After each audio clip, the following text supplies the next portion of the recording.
देखंतु hit wave को दृष्टि रखी वर्तमान सब स्कूल को बंद करने सरकार गत 23/4/2025 घोषणा करते सरकार घोषणा कले जे पिलामानंकर कौन प्रकार असुविधा जमती न हो तापर भी जदि कौन प्राइवेट स्कूल जदि सरकार नियम को अवमानना करी जदि स्कूल खोलुंट पिलामान को नौकरी से जदि कौन प्रकार काजुआलिटी जदि हुए से माने दायी रहिबे। तेणु सरकार वर्तमान हिट वेव को देखी पिलामान को ऊपर कौन प्रकार असुविधा न हो ताको दृष्टि रखी एभली निष्पत्ति नहीं स्थले जदि किसी अवमानना हो निश्चय तांको प्रति परवर्ती समय आपको अनुध्यान करके समय पड़े जदि कौन प्रकार घटना घटले निश्चय कार्यानुष्ठान सर आउ गोटे कथा जो पारदर्शी पोर्टाल आरटी एक्ट अच्छी से आरटी जो पिला पढ़ा कथा गरीब मेधावी अनग्रस्त पिला पढ़ा कथा इकोनॉमिकल वीकर सेक्शन से पिला एक्चुअली सुजोग मिलूनी जो गत काली कोसेपा ऑफिस शिक्षा निर्देशालय आगे बहुत अभिभावक कुनि कुनि पिला धरिक धारणा देते से चाहते सरकार विरुद्ध किसी कार्यानुष्ठान नियम कारण जाने शुणी बीओ ऑफिस मानक सर आप नजर को आसी कि घटना देखंतु वर्तमान जहाँ आपण माने कहउछंती आमे निश्चय ये विषय को तर्जमा करिवु जदि कौन पारदर्शी पोर्टाल रे वर्तमान जो माने आवेदन करने कथा जदि आवेदन कला परे आउ किछि जदि बाकी अच्छी आउ पिला मान को एडमिशन ताहिर करूना निश्चय ये आमे अनुध्यान करिवु एवं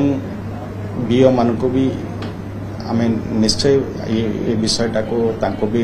जणाइबु एवं जो जगार भी कहीं भी जदि व्यतिक्रम करुछन्ते निश्चय तांको प्रति कार्यानुष्ठान ग्रहण करा। सर खरा छुट्टी बड़ी जो हिट वेव आसलानी बहुत पिलाମାନେ ଯାଇପାରିବେନି छुट्टी बढ़िबार आवश्यकता है। देखंतु वर्तमान समय को धरी परवर्ती समय निष्पत्ति निया हबो परवर्ती हिट वेव कौन होची कौन नाई ताको धरी किंतु वर्तमान सरकार घोषणा कर समय समय सरकार परिस्थिति को धरिकी निष्पत्ति नियंती निश्चय परवर्ती से भली जदि रुहे ताको परवर्ती समय सरकार निष्पत्ति सर किसी अभिभावक अभियोग रहुचे जे पूर्वरु खरा छुट्टी हे गला समय बहुत नाही तो पिला माने केमति पढिबे जेति 10म श्रेणी छात्र छात्री रहिछन्ति सेमान को पाठ पढा पय आ कोन करा जाय परिबो देखंतु ये सब विषय जितेबाला पूर्व स्कूल बंद हो जाए आम जब चाहेबा परवर्ती समय ऑनलाइन क्लास भी करा जाई पारिबो तापाई जदि निष्पत्ति निया जाए तो ऑनलाइन क्लास माध्यम भी पिला मान को पाठ पढ़ार व्यवस्था करा जाई पारिबो आम ये ऊपर आलोचना करिवु जेहेतु पिला मानकर जदि देखा जीवो तो जदि हिट वेव कारण प्रथमे तांकर केमती स्वास्थ्य भल रहिबे सेमाने केमती भल रहिबे कौन प्रकार काजुआलिटी जेमती न हबो ताको प्राथमिक दिया जाए तेणु सरकार ताको प्राथमिकता देकिन आज स्कूल बंद करवा निष्पत्ति पूर्व निया हैछि निश्चय परवर्ती समय जहाँ जहाँ भी हबो आमे ताको धरिकी सरकार नुआ निष्पत्ति आमे ये ऊपर डिस्कशन करिवु विभाग तरफ जदि होची आमे ऑनलाइन क्लास पाए छुट्टी दिन मानकर माने क्लास समय क्लास रे माने पाठ पढ़ा कोर्सटा सरी जो तो बाकी छुट्टी दिन मानकर शिक्षक मानन परामर्श देबे क्लास जेतबे स्कूल खोला हो छुट्टी दिन मानकर क्लास करा देखंतु ये सब विषय को आमे विभाग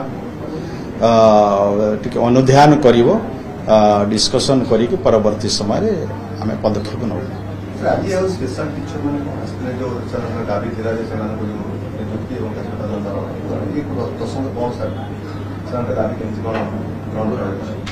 देखंतु ये आंगर जो स्पेशल जो टीचर अच्छी आसते अभियोग नहीं कि आम कथा आम विचार करुचु डिस्कसन चली जो अभियोग अच्छी केमती समाधान करा जाई पारिबो परवर्ती समय आम ये अनुध्यान करना ठीक निष्पत्ति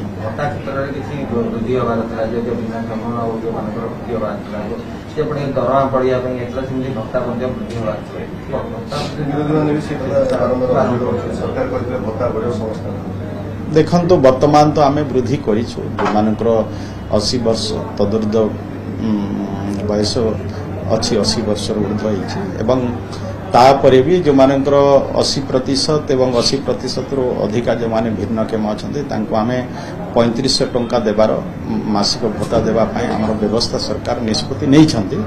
परवर्ती समय सरकार समय समय निष्पत्ति नियंती सरकार जहाँ कहते आम निश्चय ये उपर भी आगामी दिन में आलोचना करमी कौन बाकी कथा भी हो पार आम सरकार आलोचना कर देखु हिट वेव को दृष्टि रखी वर्तमान सब स्कूल को बंद करने सरकार गत 23/4/2025 घोषणा कर जितेबले सरकार घोषणा कले जे पिलामानंकर कौन प्रकार असुविधा जमती न हो से भी जदि कौन प्राइवेट स्कूल जदि सरकार नियम को अवमानना करी जदि स्कूल खोलुंट पिलामान को नौकरी से जदि कौन प्रकार काजुआलिटी जदि हुए से माने दायी रहिबे। तेणु सरकार वर्तमान हिट वेव को देखी पिलामान को ऊपर कौन प्रकार असुविधा न हो ताकू दृष्टि रखी एभली निष्पत्ति नहीं स्थले जदि किसी अवमानना हो निश्चय प्रति परवर्ती समय आपको अनुध्यान करके समय पड़े जदि कौन प्रकार घटना घटले निश्चय कार्यानुष्ठान सर आ गोटे कथा जो पारदर्शी पोर्टाल आरटी एक्ट अच्छी से आरटी रे जो पिला पढ़ा कथा गरीब मेधावी अनग्रस्त पिला पढ़ा कथा इकोनॉमिकल वीकर सेक्शन से पिला एक्चुअली सुजोग मिलूनी जो गत काली ओसेपा ऑफिस रे शिक्षा निर्देशालय आगे बहुत अभिभावक कुनि कुनि पिला धरिक धारणा देते से चाहते सरकार विरुद्ध किसी कार्यानुष्ठान नियंत्रण कारण जाने शुणी बीओ ऑफिस मानक सर आप नजर को आसी घटना देखो वर्तमान जहाँ आपण माने कहते आम निश्चय ये विषय को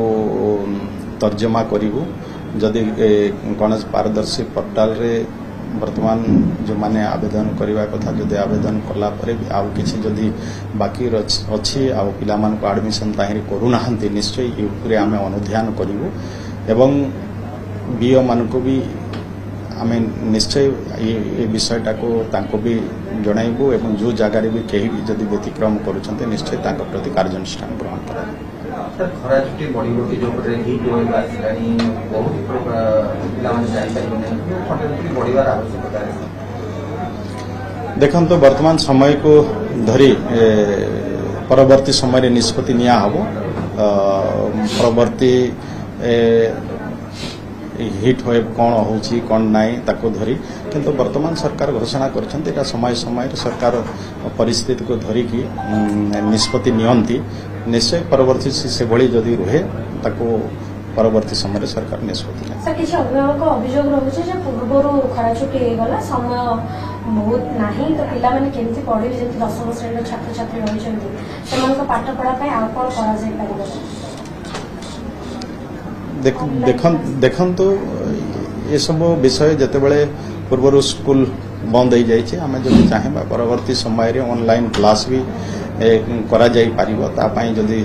निष्पत्ति निया जाए तो ऑनलाइन क्लास माध्यम भी पिला मानक पाठ पढ़ार व्यवस्था करा जाई पारिबो आम ये ऊपर आलोचना करूँ जेहेतु पिला मानकर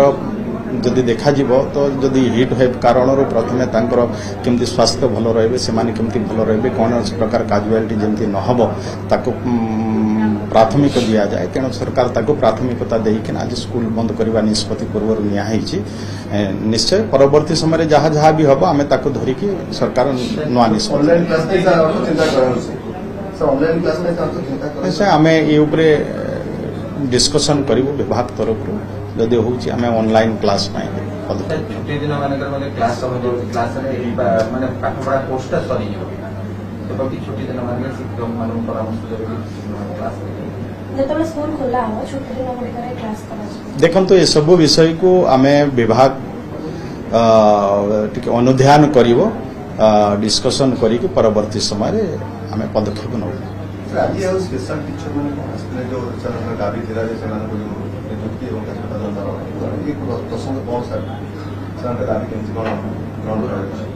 देखो तो ये आंगर जो स्पेशल जो टीचर अच्छा से आसते अभियोग नहीं कि आम कथा आम विचार करूँ डिस्कसन चली जो अभियोग अच्छी केमती समाधान करा जाई पारिबो परवर्ती समय आम ये ଅନୁଧ୍ୟାନ କରିକିନା ଠିକ୍ ନିଷ୍ପତ୍ତି ନେବୁ। ଭତ୍ତା କ୍ଷେତ୍ରରେ କିଛି ବୃଦ୍ଧି ହେବାର ଥିଲା ଯେ ଭିନ୍ନକ୍ଷମ ଆଉ ଯେଉଁମାନଙ୍କର ବୃଦ୍ଧି ହେବାର ଥିଲା ସେପଟେ ଦରମା ବଢ଼ିବା ପାଇଁ ହେଇଥିଲା ସେମିତି ଭତ୍ତା ମଧ୍ୟ ବୃଦ୍ଧି ହେବାର ଥିଲା। ବିରୋଧୀମାନେ ବି ସେ କଥା ବାରମ୍ବାର ଅଭିଯୋଗ କରୁଛନ୍ତି ସରକାର କହିଥିଲେ ଭତ୍ତା ବଢ଼ିବ ସମସ୍ତ। ଦେଖନ୍ତୁ ବର୍ତ୍ତମାନ ତ ଆମେ ବୃଦ୍ଧି କରିଛୁ ଯେଉଁମାନଙ୍କର 80 ବର୍ଷ ତଦୁର୍ଦ୍ଧ ବୟସ ଅଛି 80 ବର୍ଷର ଉର୍ଦ୍ଧ୍ୱ ହେଇଛି ଏବଂ ତାପରେ ବି ଯେଉଁମାନଙ୍କର 80% ଏବଂ 80%ରୁ ଅଧିକା ଯେଉଁମାନେ ଭିନ୍ନକ୍ଷମ ଅଛନ୍ତି ତାଙ୍କୁ ଆମେ 3500 ଟଙ୍କା ଦେବାର ମାସିକ ଭତ୍ତା ଦେବା ପାଇଁ ଆମର ବ୍ୟବସ୍ଥା ସରକାର ନିଷ୍ପତ୍ତି ନେଇଛନ୍ତି। ପରବର୍ତ୍ତୀ ସମୟରେ ସରକାର ସମୟ ସମୟରେ ନିଷ୍ପତ୍ତି ନିଅନ୍ତି। ସରକାର ଯାହା କହିଛନ୍ତି ଆମେ ନିଶ୍ଚୟ ଏ ଉପରେ ବି ଆଗାମୀ ଦିନରେ ଆଲୋଚନା କରିକି କେମିତି କ'ଣ ବାକି କଥା ବି ହେଇପାରିବ ଆମେ ସରକାର ଆଲୋଚନା କରିକି